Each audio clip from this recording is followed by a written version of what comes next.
reportándose. Sí, en un ratito vamos a contar un poco porque ha sido un viernes negro directamente, un viernes negro para suba muy fuerte del riesgo país, con derrumbe de los bonos casi al nivel prácticamente del lunes pasado, derrumbe de las acciones, el dólar volando casi muy cerquita del techo de la banda. El Banco Central que todo parece indicar mostró una posición ofreciendo de que si el dólar tocaba 1.472 pesos, el mayorista iba a vender una cantidad de dólares importantes para que no pase el techo de la banda. Es decir, máxima tensión cambiaria, ¿no? Y muy relacionado, algunos dicen, bueno, el presidente en las últimas 24 horas vetó 3 proyectos de ley y en otra época, cuando eso pasaba, era un síntoma favorable para los mercados.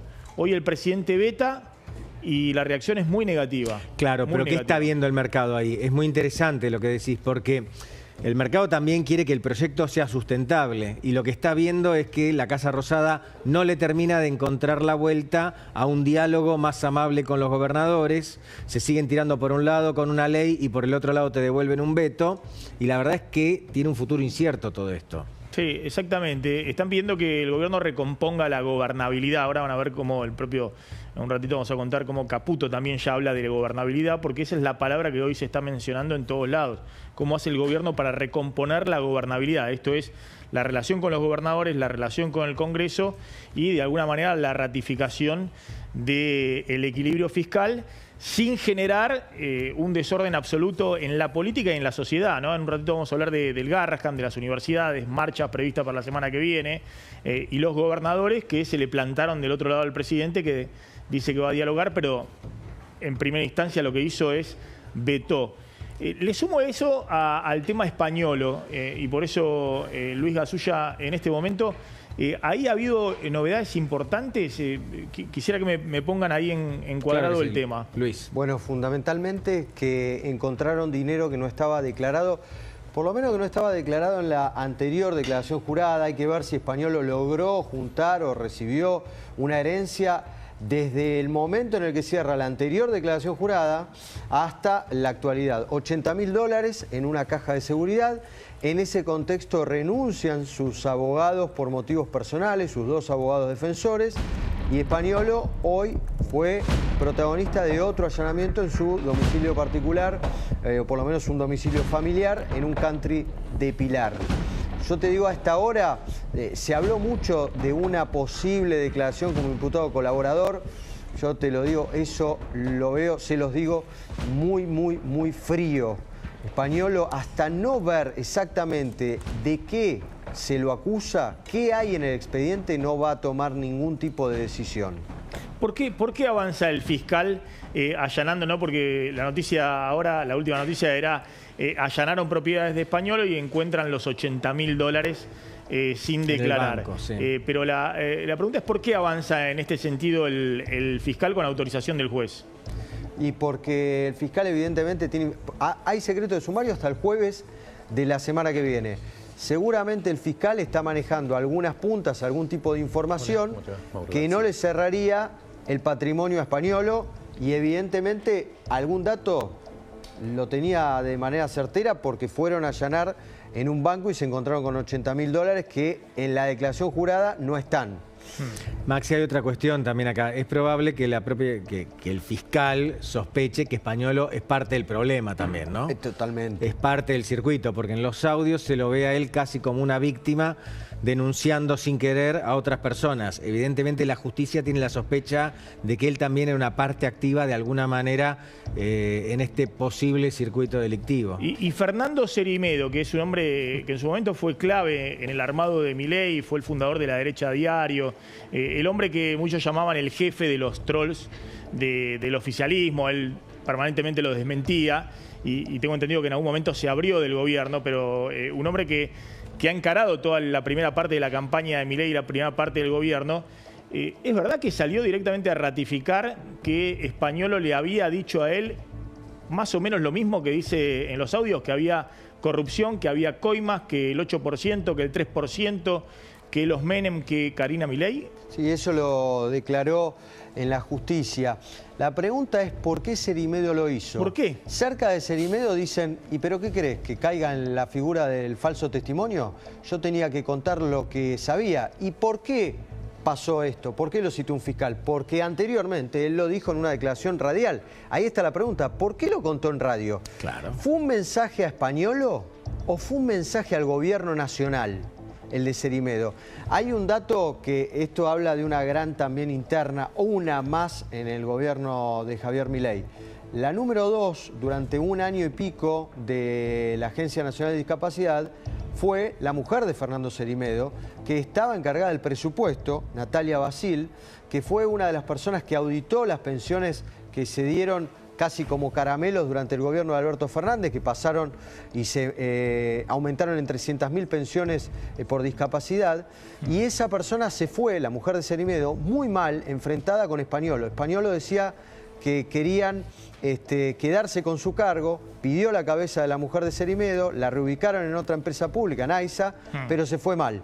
¿Esto fue una vendetta contra Españolo? Españolo, o cerca de Españolo, creen que el teléfono estaba intervenido, estaba pinchado y que esa pinchadura se había producido dentro de Andí y apuntan a Cerimedo. Cerimedo niega haber estado involucrado en la difusión de los audios. Miren lo que dijo hoy Carrió, ¿no? Que está apuntando directo al corazón del poder de la Casa Rosada, ¿no? Está claro que en Karina Milei está tomada por la codicia, pero esto no desde ahora, digo, cuando no se puede justificar. Vos ves las declaraciones juradas de Milei, él dice que vive de las conferencias, pero no acredita una sola conferencia, ni siquiera cuando es diputado, ni siquiera como presidente de la Nación. Es decir, cuando vos ves todos los testimonios de los aportantes a la Libertad Avanza, te dice que la plata se la ponía en el bolsillo. Yo no vi nunca que vos juntes $200.000 y te lo pongan en el bolsillo, $47.000 y te lo pongan en el bolsillo, porque la verdad es que por lo menos la coalición cívica no lo vio. Entonces, hay un régimen de ilegalidad cuando ves los aportes, cuando ves las sociedades fuera del exterior, cuando ves los subsidios al transporte, que habla de una codicia. La codicia es una de las formas, también la tenía Kirchner. Digo, no importa que vos robes por obra pública o que vos cobres las entrevistas, ¿está? Lo cierto es que el hecho es el robo. Es decir, la matriz puede ser distinta, podés robar por coimas en salud o podés cobrar las entrevistas, podés participar en Libra o podés retirar los sobres negros de Jaime. Es lo mismo. Bueno, ahí está. Carrió está encendida, ¿eh? Sí, y le viene... Carrió está virando de posición, ¿no? Porque lo viene criticando muchísimo a Milei, cosa que siempre hizo, pero también está elogiando a Kicillof, cosa que un poco y está sorprende. apuntando a Karina Milei en particular. Pablo, gracias. Gracias, Luis, muy amable. Gracias, buen programa. Gracias, como siempre. Bienvenidos a Hora 23. Hoy fue un día negro, un viernes negro, donde el dólar presionó fuerte, volvió a subir y cerró en 1.467 pesos el dólar oficial minorista, y el dólar mayorista cerró en 1.453 pesos, muy cerca del techo de la banda, cambiaria que debe defender el Banco Central. Y cerró ahí, por ahora se quedó ahí, porque en el techo de la banda hoy aparecieron algunas órdenes de venta de dólares importantes, 300 millones de dólares, que todos sospechan que es el Banco Central, que avisó que si el dólar toca, está muy cerquita, 1% para arriba, si el dólar llega a 1.472 pesos, en ese caso el Banco Central va a vender fuerte dólares para defender el techo de la banda, para que el dólar no vaya por encima de la banda cambiaria. Bueno, está acá. Este es el dólar oficial mayorista, 1.453. El techo de la banda está en 1.472, ahí nomás, 1%. Y el aviso hoy del Banco Central, por primera vez se vieron órdenes de venta de dólares muy fuertes, diciendo, bueno, si pasa, si sube algunos pesitos más el dólar, va a haber una fuerte venta de dólares para defender ese techo de la banda. Fíjense que el dólar desde mediados de junio, que estaba en 1.160 pesos, ha subido casi 30% prácticamente, y desde que Caputo dijo, comprá, campeón, no te la pierdas, a principios de julio, el dólar subió 22%. 22% fue sin duda la mejor inversión. Y aquellos que, por ejemplo, renovaron un plazo fijo en julio, por 2 meses de plazo fijo con tasas de interés ya muy altas, tuvieron una tasa de interés del 9% cuando el dólar subió 22%. Es decir, perdieron fuertemente en dólares. Y eso genera mucha tensión. Y la pregunta es ¿por qué la reacción tan negativa? ¿Por qué cierra la semana con máxima tensión cambiaria, con derrumbe de los bonos de la deuda argentina, con un salto muy fuerte del riesgo país, con caídas de las acciones que vuelven al día después de la elección, como pasó el lunes pasado, pero con un dólar efectivamente más alto? Y una interpretación es que, bueno, hoy los mercados apenas ven a Milei vetando al hilo 13 leyes, Garrahan, universidades y los ATN de los gobernadores, indistintamente como hasta ahora, bueno, no es algo que lleve tranquilidad, sino que tensiona más todo el esquema, todo el dispositivo de la gobernabilidad. Antes Milei vetaba las leyes y era una señal para los mercados. Hoy Milei veta las leyes y la señal es de temor en los mercados, porque consideran que eso no hace más que tensionar más toda la situación política y social doméstica y quitarle, restarle gobernabilidad al propio Milei, que tiene que consolidar en el presupuesto 2026 el equilibrio fiscal. La otra interpretación es que no es solamente una cuestión política, sino que todo el mundo sabe que después de la elección del 26 de octubre, cualquiera sea el resultado, esta economía no va a poder convivir con las tasas de interés actuales, que la tasa de interés va a tener que bajar y que el Banco Central va a tener que comprar muchos dólares, no solamente para cumplir con la meta del FMI, sino que también junto al Tesoro van a tener que comprar muchos dólares para dar certidumbre que la Argentina va a poder pagar su deuda en dólares a partir del año que viene.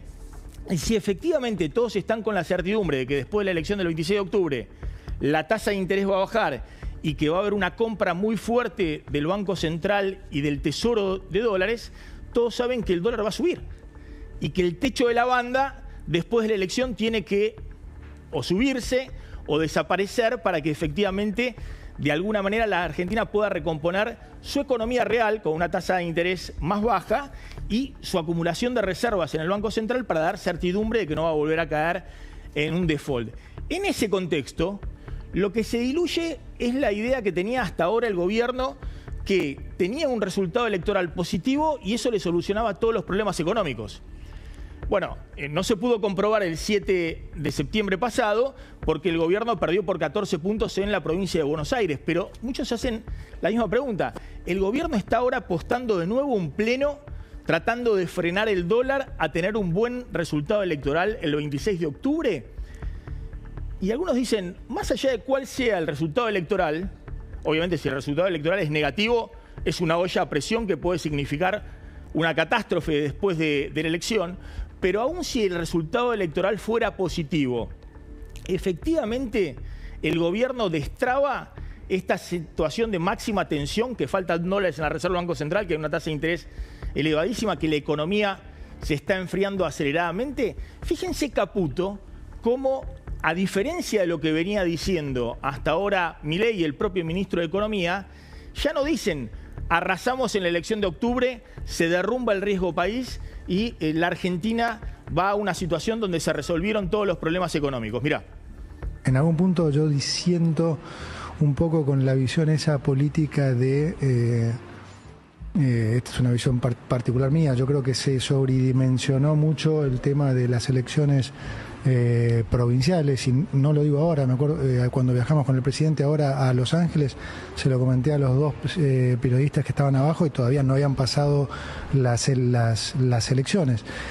Y creo también que se está sobredimensionando la de octubre, que por supuesto que nos encantaría ganar y eso, pero ¿a qué me refiero? Que para lo que nosotros necesitamos, que es gobernabilidad, ¿sí? Eso, digamos, mayoría en el Congreso, no vamos a tener, aunque ganemos por 14 puntos, por 8, por 2 o perdamos por 4. Bueno, por primera vez, Caputo habla de que la gobernabilidad es más importante que el resultado electoral. Lo que todos le decían, aunque ganes por 14 puntos, lo mismo vas a tener un tercio del Congreso, que te va a servir para ratificar los vetos, pero no para aprobar lo que querés a futuro. Y en todo caso, vas a estar con la misma tensión que has tenido hasta ahora. Por supuesto que si perdés por 4, la situación va a ser de una tensión muchísimo mayor a la que hay ahora. Pero si ganás por poco, aún así, muchos se preguntan, ¿y se derrumba el riesgo país o todos están mirando que el Banco Central no tiene dólares y que tenés la tasa de interés estallada, con lo cual liquidás la economía y de esa manera estás pisando el dólar para llegar a la elección? Y la otra pregunta, ¿conviene, y es el dilema que tiene en este gobierno en este momento, pasaron 5 días hábiles desde la elección del 7 de septiembre, faltan 30 días hábiles más para llegar al 26 de octubre. ¿Conviene ponerle una tapa a la olla del dólar para llegar a la elección? ¿O conviene que en la flotación vaya subiendo lentamente, que vaya bajando la tasa de interés, que le vaya dando algo de aire a la economía, que está en el peor momento, y de esa manera evitar el riesgo que podría significar un resultado inesperado el 26 de octubre? Es una de las preguntas que no solamente se hacen los economistas, sino que seguramente se están haciendo los mercados. Por eso, esta semana termina con máxima tensión cambiaria, disparada del riesgo país, derrumbe de las acciones. Y la pregunta es, bueno, ¿va a empezar el lunes el presidente con la cadena nacional, con el presupuesto, con el diálogo de los gobernadores, a rearmar la gobernabilidad que hasta ahora no estuvo dispuesto a armar? Arrancamos de esta manera.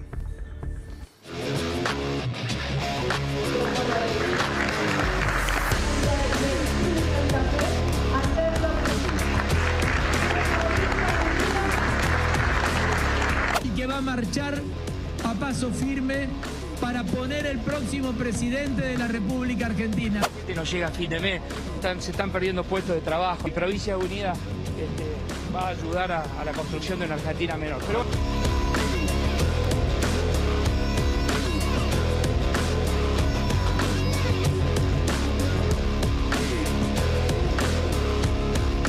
Hay más de 240 profesionales que se fueron desde que empezó este conflicto. Los médicos terapistas, la terapia de este hospital, imagínate la complejidad que tienen y el nivel de trabajo que tienen, cobran 9.000 pesos la hora.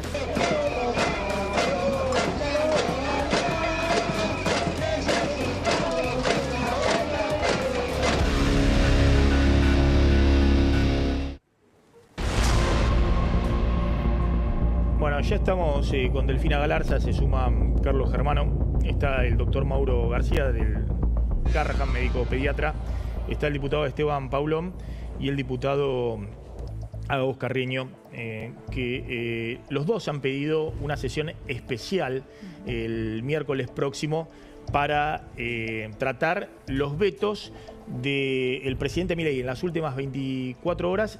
Fueron 3 vetos, ¿no? Garrahan, sí. Universidades y ATN. Exactamente. Los dos que entran a diputados son financiamiento universitario. El otro va por el Senado. Y Garrahan. El otro va por el Senado. El pedido de sesión especial se envió hoy, así que, bueno, el miércoles que viene se incluye en el temario, se va a incluir en el temario Garrahan, financiamiento universitario y una serie de otras iniciativas. Atención que el Senado tiene pautada para el día siguiente una sesión y es muy probable, Maxi, que todavía no está, digamos, oficializado el pedido, pero es muy probable que entre ATN.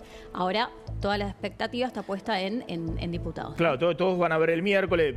ATN, ahora vamos a ver los gobernadores. Hoy se plantaron. En el Senado los gobernadores tienen mucho más poder. La pregunta es qué pasa con universidades y qué pasa con Garrahan el miércoles, que además va a haber una manifestación. Exacto, se va a acompañar con una marcha en las inmediaciones del Congreso. Tengo entendido que a partir de las 5 de la tarde, mientras que los diputados estén en plena sesión. Y esta marcha va a ser federal. federal, ¿no? Digo, en las inmediaciones del Congreso, pero a lo largo de todo el país también.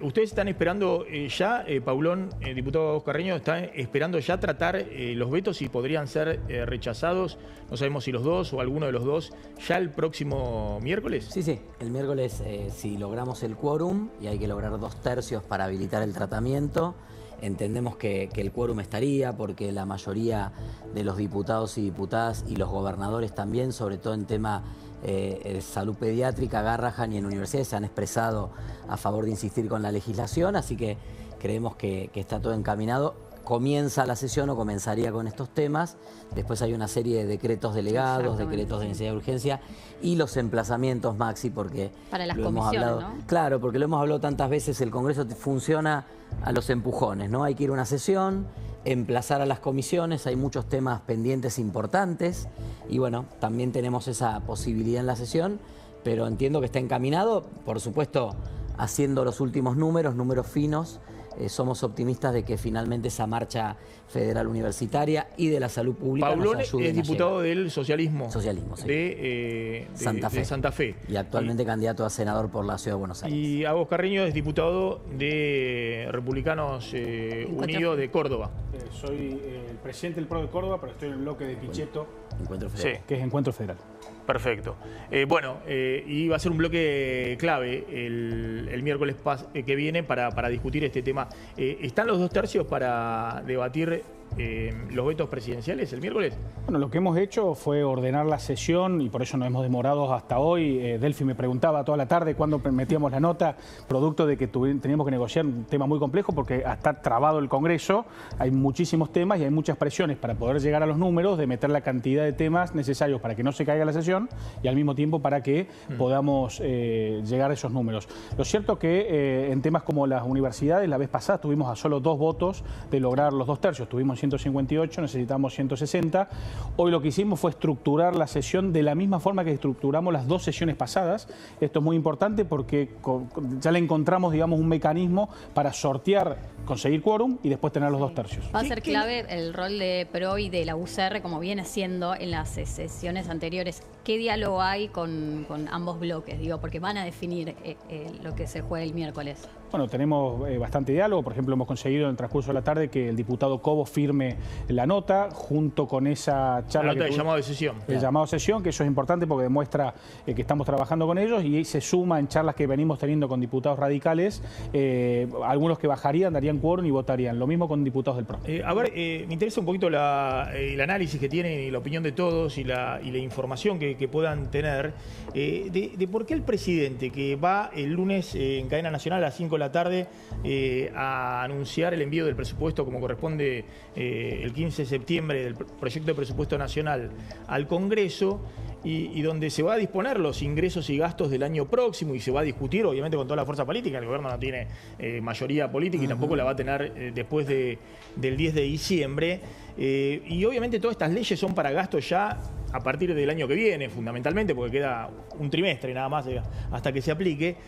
¿Cuál es la explicación de que el presidente, después de lo que pasó el domingo pasado, que está armando una mesa política, que, como decía, hoy los mercados reaccionan muy negativamente porque todos están viendo cuál es el as de la manga que saca el presidente para recobrar gobernabilidad? Lo escucharon ahí al propio Caputo, diciendo que la palabra gobernabilidad, que es lo que tienen que garantizar. ¿Cuál es la interpretación de que el presidente va y veta? Hoy hubo una manifestación, ahí podemos verla con el tema Garrahan, con el tema también universidades. Obviamente es un juego también para la oposición el miércoles que viene para hacer una convocatoria todavía más multitudinaria. ¿Cuál es la interpretación? ¿Qué es lo que imaginan? Yo Maxi, lo que veo es, el domingo a la noche creo que el presidente marcó su línea política. Yo siempre digo que los domingos de elecciones hay que observar y escuchar bien el discurso del ganador y del perdedor. Creo que el presidente marcó hacia dónde está dispuesto a ir, habló de autocrítica, pero fundamentalmente con respecto al tema que estás planteando dijo ni un paso atrás. Vamos a seguir hacia adelante y que el equilibrio fiscal no se negocia. Me parece que en ese escenario es donde hoy le es muy difícil mandar un mensaje de abrir la negociación o empezar a dejar que las leyes se sancionen. Creo que en esa línea, aparte encuadrado en un año electoral, me parece que va a jugar fuertemente, y te diría más. Si vos revisás todo el escenario electoral de este año, del 13 de abril, cuando empezó en Santa Fe la de constituyentes, hubo un patrón electoral claro y que fue el protagonista central, que fue la no concurrencia. 4 de 10 no fueron a votar. Y si profundizás elección por elección, a la libertad avanza, excepto la capital federal, que me parece que fue el punto de quiebre de este gobierno, ganar la capital federal, porque creo que ahí se confundieron políticamente qué es lo que pasaba y ahí hablaron de teñir todo de violeta. Yo te diría que sigue manteniendo un núcleo duro, Maxi. Está manteniendo ese núcleo duro. A lo que voy es lo siguiente. Coincidimos en que el presidente tiene una racionalidad en su política económica. Es decir, que tiene un objetivo que es el equilibrio fiscal y que esa es su racionalidad. Yo lo que les pregunto es, ¿cuál es la racionalidad de vetar para que después te lo den vuelta en el Congreso y que eso genere todavía, no sé, es parte de la estrategia? El gobierno tenía una estrategia hasta el viernes pasado, que era, ahí está la casta, ahí están los degenerados fiscales, ahí están las ratas, ahí están los que propician la corrupción, y con esa estrategia fue la elección pasada. Por eso vetar era mostrar principio de revelación.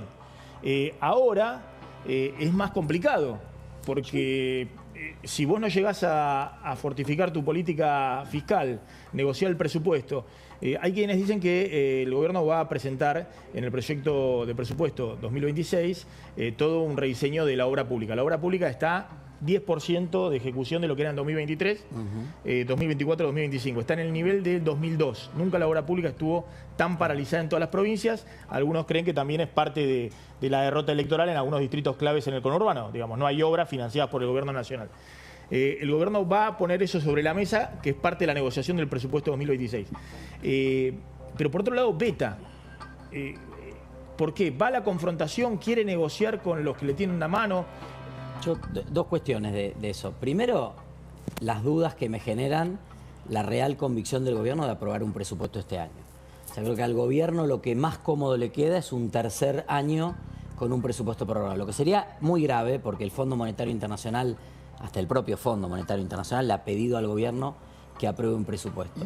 Y el otro tema que es importante, que vos lo decías recién, Maxi, es el tema gobernabilidad. No tanto porque lo haya traído Caputo, que hasta hace una semana daba la vida por las elecciones del domingo en Buenos Aires, decía que vamos a ganar, vamos a arrasar. Y ahora dice, no, yo siempre pensé que no había que dramatizar tanto.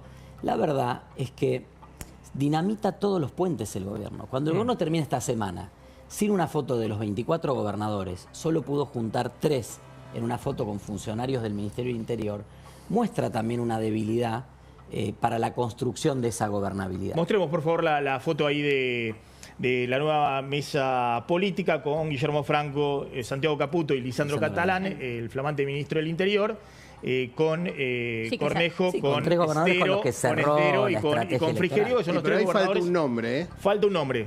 Que no es menor el nombre que falta. Falta un nombre. Son 3 de los 4 gobernadores que van aliados al gobierno nacional en la elección de octubre. Falta un nombre, nada más y nada menos que Jorge Macri, el jefe de gobierno de la Ciudad de Buenos Aires. No, y detrás de Jorge Macri, ¿quién está? Que yo me parece... ¿Quién está detrás? Jorge Macri. Pero que obviamente que esa es la figura... Que le diga a Agos Carreño, que lo ha sufrido. No es el jefe... Mi presidente Mauricio. El presidente del diputado Agos Carreño, pero que le intervino el partido en Córdoba. Lo que te digo... Es decir, acá falta en la mesa, claro. Le falta... Si Milei quiere reconstituir la gobernabilidad... Y aparece Patricia llamándolo. Pero perdón, si quiere reconstituir la gobernabilidad Milei, ¿con quién la va a reconstituir? ¿Con Massa? ¿Con Kicillof? ¿Con Cristina?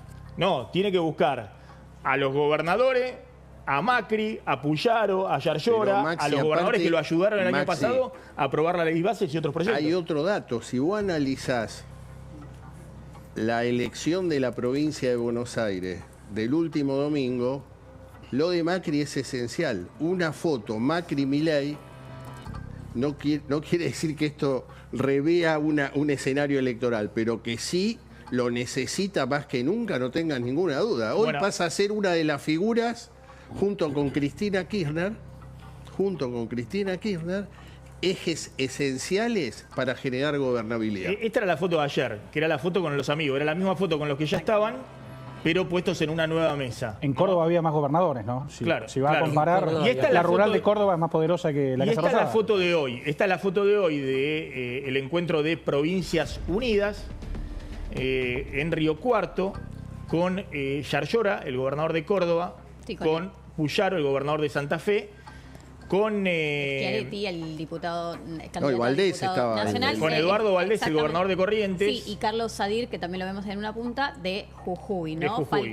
Faltan dos de Provincias Unidas que no pudieron ir. Estamos hablando de Claudio Vidal de Santa Cruz y de Ignacio Torres de Chubut, pero el mensaje de Maxi fue muy categórico, fue muy duro en relación al gobierno, y lo que dijeron básicamente es que van a trabajar para justamente aprobar, para ratificar la ley de los ATN, para que se caiga el veto. Ese fue el mensaje de los gobernadores, que por supuesto dijeron, estamos abiertos al diálogo siempre y cuando no sea una foto. Ese es el mensaje que vienen dando Puyaro, que viene dando Valdés, ¿no? Que no sea una foto. Inclusive Puyaro, que ya venía diciendo, a ver, con Franco ya nos hemos sentado y no ha cumplido. No estamos hablando de cosas nuevas, sino de lo que no cumplió, ¿no?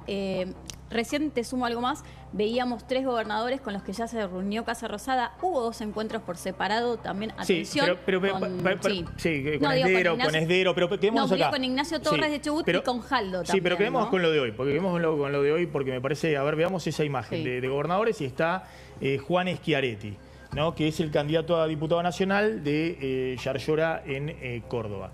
Alguien que ha sido candidato presidencial, que todos ven como un referente de ese espacio, ¿no? Schiaretti, Pichetto, referente de ese espacio, que el establishment lo ve con muy buenos ojos, y que es un enlace total con Mauricio Macri, digamos. De hecho, ha trabajado codo a codo en la década del 90, cuando Macri estaba en Sebel y Schiaretti era el secretario de Industria de Cavallo. Antes de eso y después de eso, ha habido una sociedad permanente entre Schiaretti y Macri. A vos, Carreño, que es diputado de Córdoba, lo conoce bien.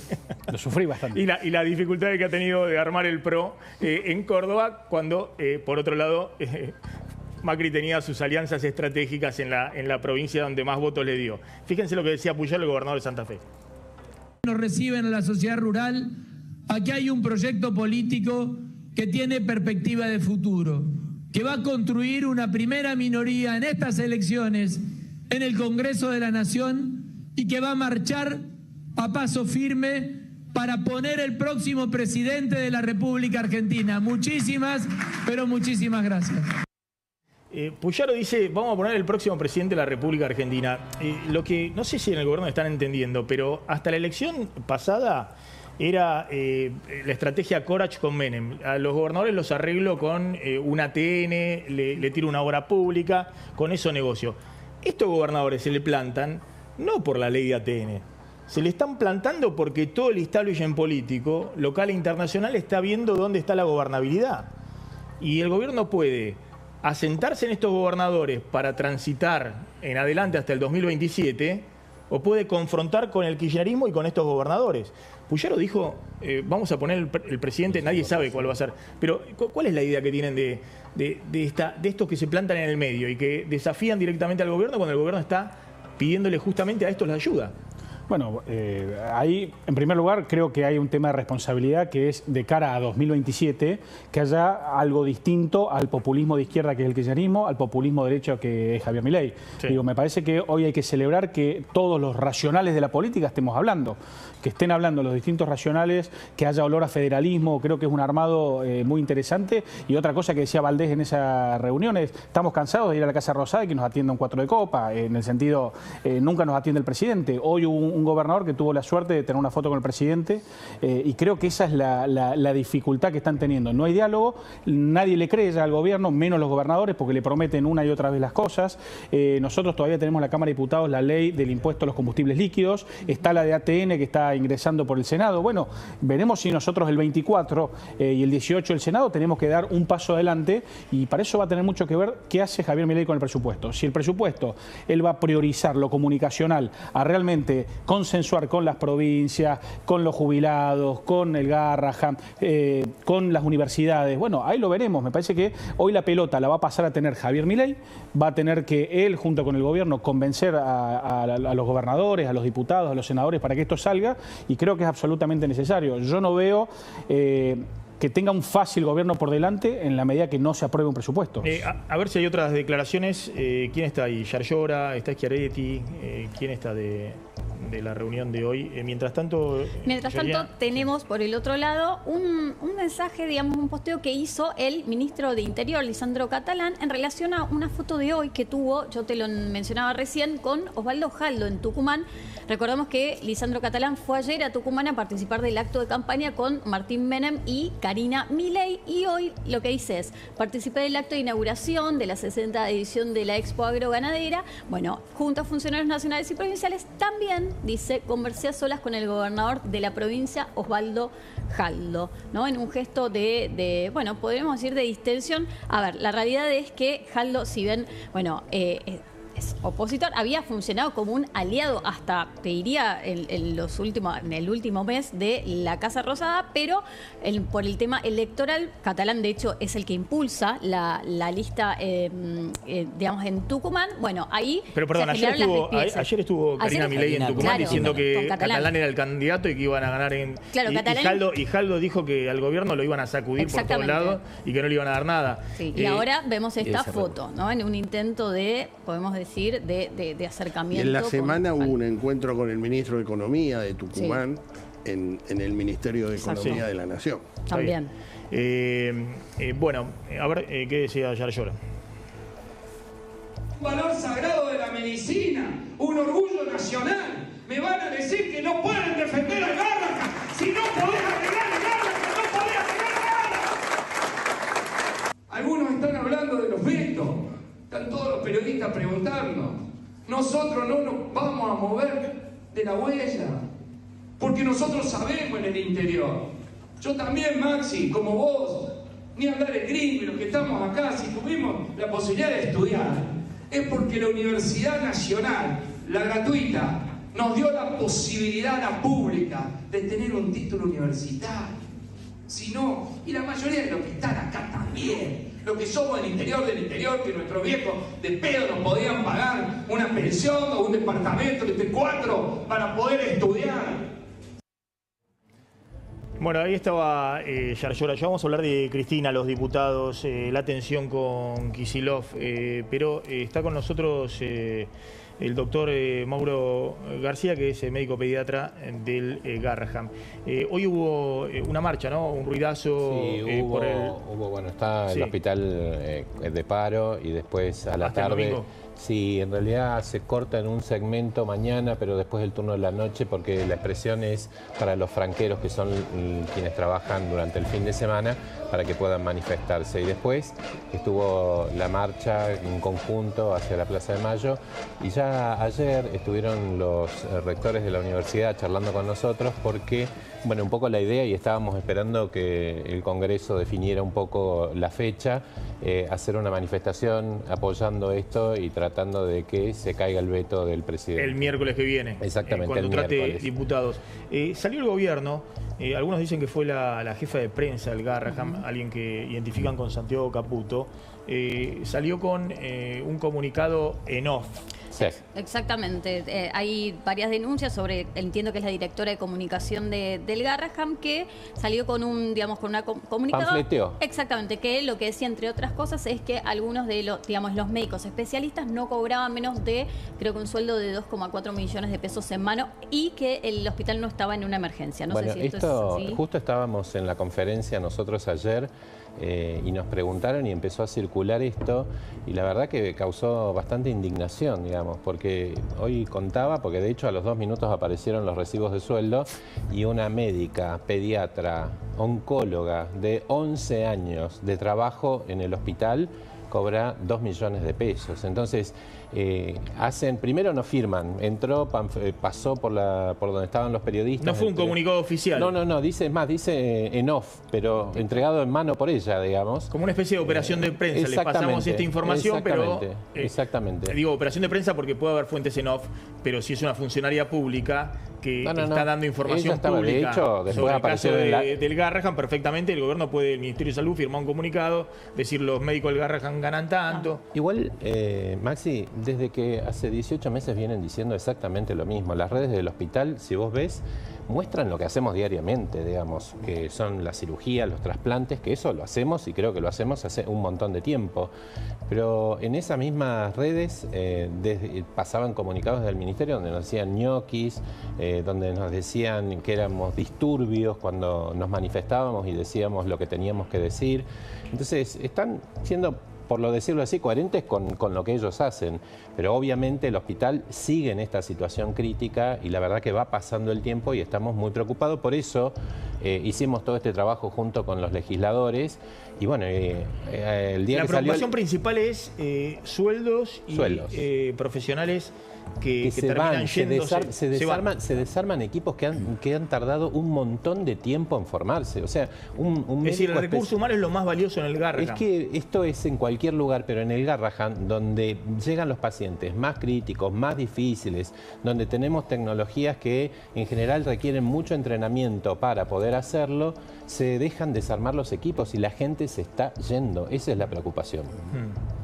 La idea, bueno, es que a través de la ley, que sabemos que no es de una implementación inmediata, vos decías hace un rato queda un trimestre, para nosotros es un montón, y la verdad que queremos, digamos, que se caiga el veto para después implementarlo. ¿Cuál es la interpretación de que el gobierno, en vez de pasar la página, porque insisto, los números del Garrahan son mínimos en términos de lo que es el presupuesto nacional? Es una cosa ínfima. Entonces uno puede, qué sé yo, no sé, agarrás vialidad, es decir, paralizaste toda la obra pública, pero si agarrás expediente donde ves corrupción del otro lado, podés hacer un caso ahí.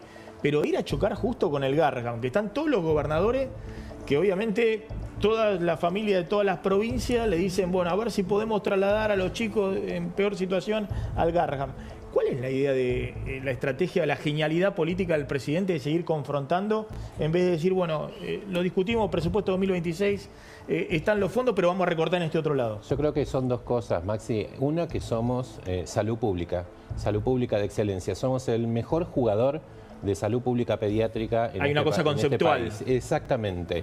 Entonces, a lo público, sea por el lado universitario o sea por el lado de la salud pública, tenemos que hacerlo caer de alguna forma. Y después no creen en la salud pública. Ese es el punto. Por eso me parece que dan vueltas sobre eso. Por un lado dicen, no, en las redes son excelentes, pero por otro lado te pago 6.000 pesos la hora para un pediatra o 9.000 pesos para un médico de terapia intensiva. Fíjense cómo Schiaretti también se plantó con el tema este, ¿no? Del ajuste, de los hachazos. ¿Qué queremos decir con esto? Ahora vamos a porotear con Paulón y con el diputado Agos Carreño.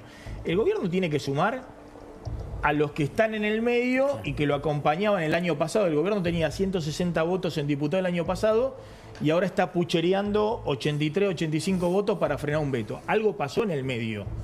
No es que los diputados se volvieron kirchneristas y que quieren oponerse. Promesas incumplidas, compromisos incumplidos, abandono de fondos para las provincias y creo que una gran incapacidad. Si vos pensás que varios de los gobernadores que hoy han conformado el espacio de Provincias Unidas hipotéticamente podían ser aliados del gobierno y hoy decidieron ir con sus propios diputados y diputadas al Congreso, habla de una impericia política bastante que no había política, me parece. Bueno, ese creo ausencia, que fue el dato. No impericia, ausencia. Esos son los diputados de estos gobernadores que se reunieron hoy, más algunos más que justamente antes acompañaban y ahora no.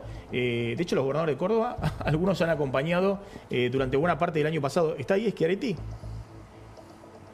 Bueno, pero Maxi, discúlpame, la presentación de Provincias Unidas la primera frase de Provincias Unidas, cuando hace su presentación pública, habla de equilibrio fiscal, habla de cuidar las cuentas. Hoy una declaración que anduvo por todos lados es queremos equilibrio con la gente adentro. Schiaretti fue secretario de Industria de Cavallo.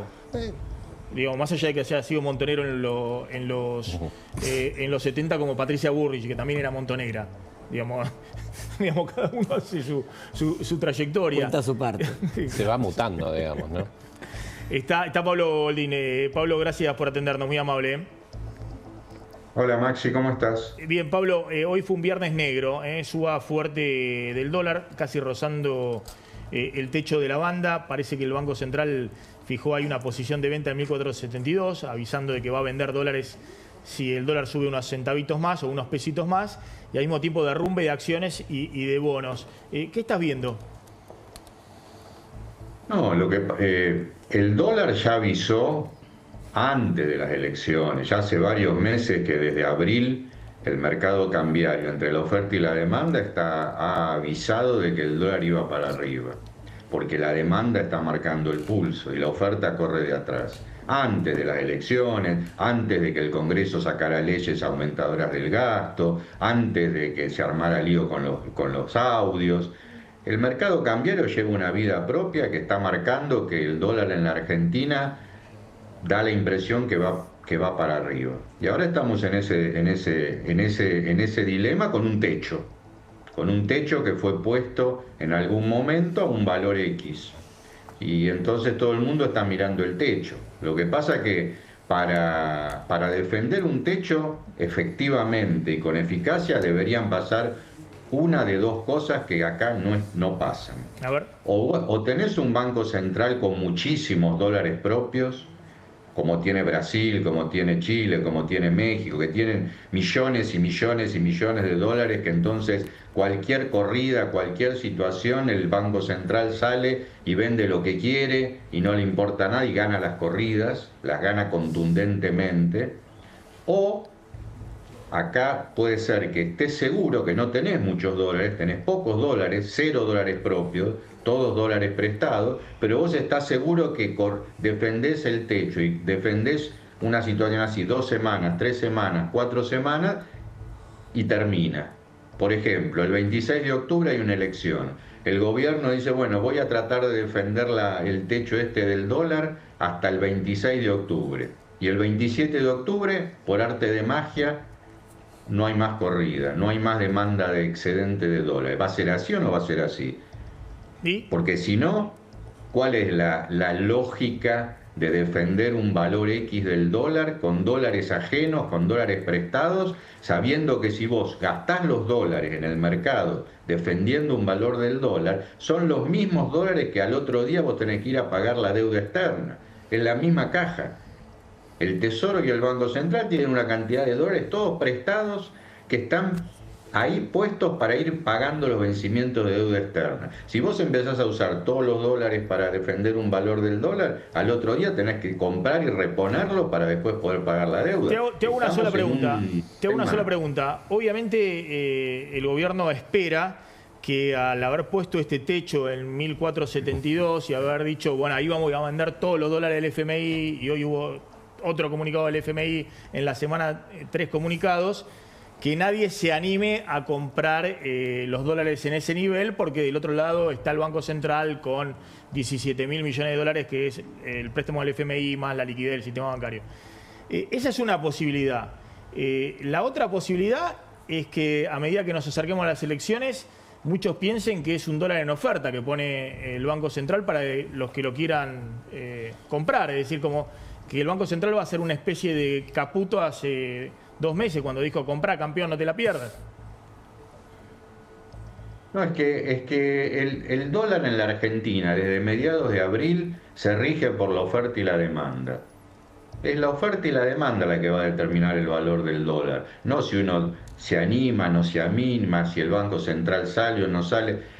Y si vos mirás lo que hay detrás de la oferta y detrás de la demanda de dólares en la Argentina en los próximos meses, de acá a fin de año o de acá al verano, vos te vas a dar cuenta que va a haber un exceso de demanda de dólares que va a ir poniendo el techo ese en test permanente y seguramente lo va a superar. Y por más que el Banco Central diga que tiene lo que tiene, en algún momento, mientras la demanda sea más alta que la oferta, va a presionar para arriba y en algún momento no va a tener sentido seguir venteando dólares en el mercado cambiario, defendiendo un valor del dólar que no es el que está pidiendo la macroeconomía.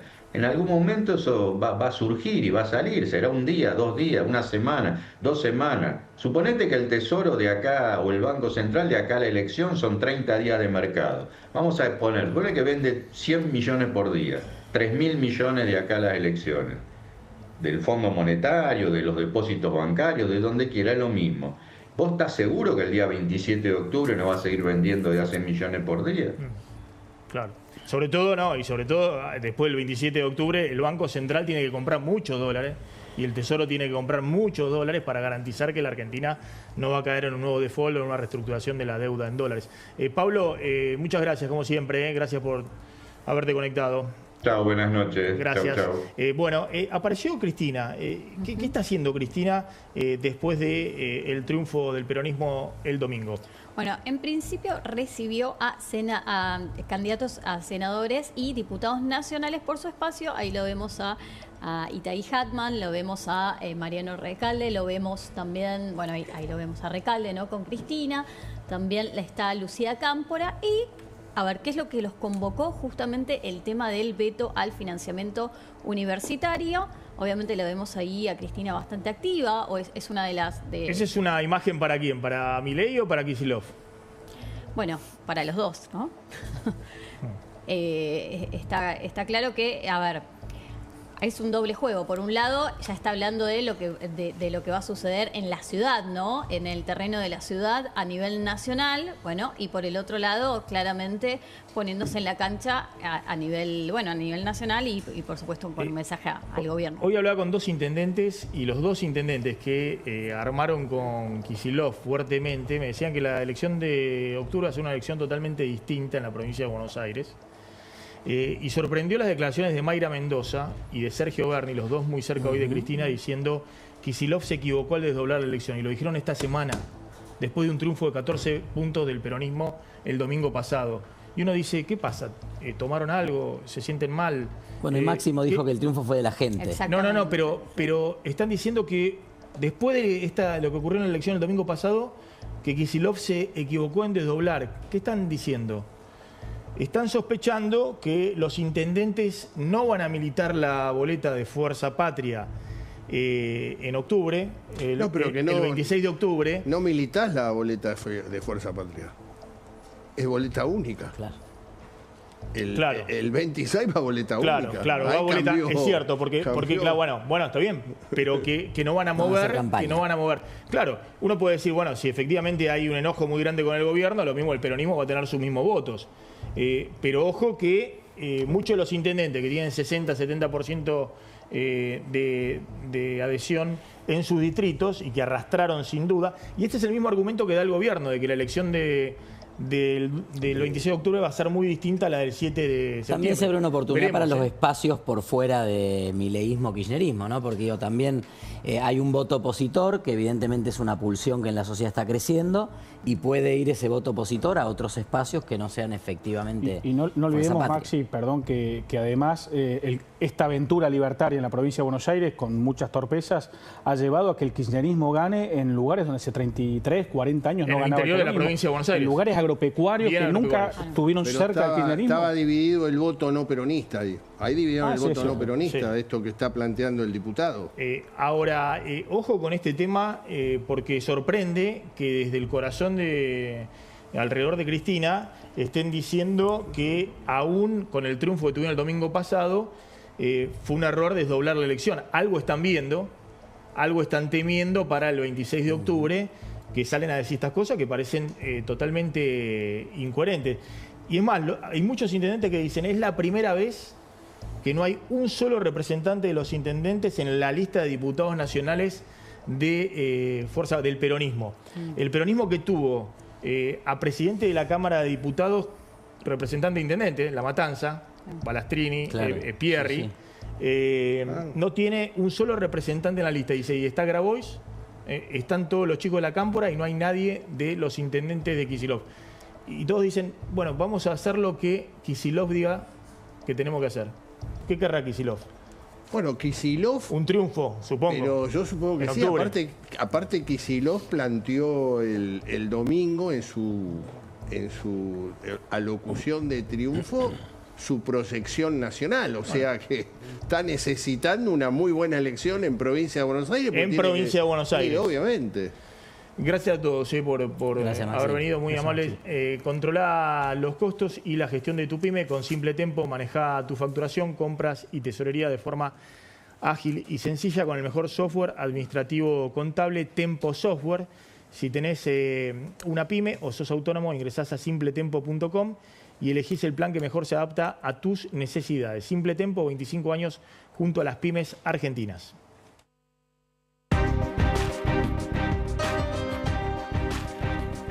Ibai llegó con todo, la concesionaria con mayor innovación tecnológica del país está en La Plata.